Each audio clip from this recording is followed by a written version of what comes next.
Well, hello, and thank you for having me look at our feasibility analysis course for looking at the feasibility of doing a new interpretive center or a small museum or a heritage site. This is an advanced course on interpretation, and it involves a lot of work to figure out if something is really feasible to do or not. We've had a number of projects where we've been asked to come in and see if the client wants to build a brand new interpretive center, for example, for a project we did in California, where they wanted to build a 9,000 square foot interpretive center. And it was going to be run by a volunteer organization, but funded by the city. And the city wanted to know what they were getting themselves in for with this thing.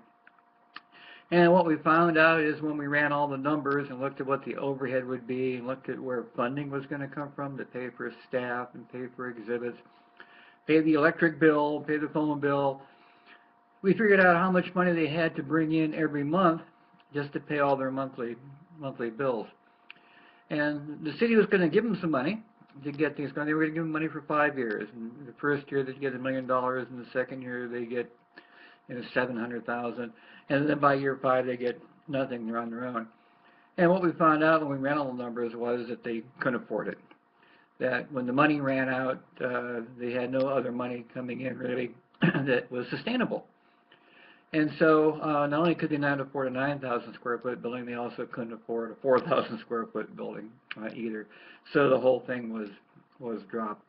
We've had some other projects where we've told our clients, well, it is feasible to build this center if, and we give them a list of 5 or 7 or 8 conditions. And if you're able to meet these conditions, then it might be feasible for the facility to be built and operated. One of the things people always forget when they want a new center or a new interpretive facility is how much things always cost not only to do, there's always money for bricks and mortar, but there's not usually a lot of money to pay staff. There's usually not a lot of money to pay for electricity and phone bill and marketing and advertising.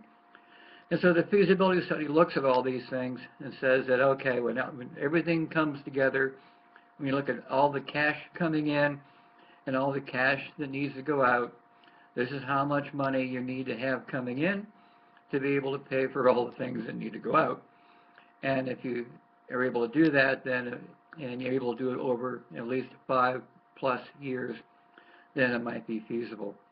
So this course is designed to give you some tools. We have some formulas where we can actually tell you for a brand new building on a piece of empty ground how many people you might expect to be in your building on a Saturday afternoon in July.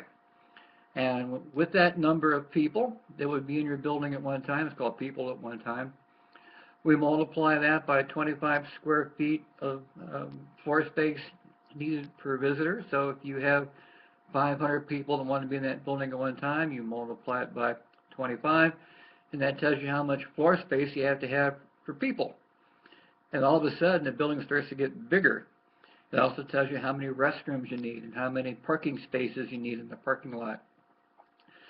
So we have all these tools that are part of this course that will help you, and maybe it will be feasible for a facility to be built and operated, but a lot of times it's not as feasible as you might think.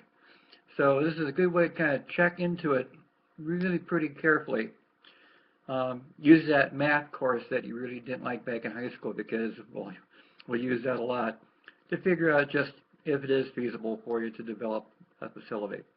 This is a great course for landscape architects and interpretive planners, interpretive managers, anybody who wants to look at how to develop new buildings.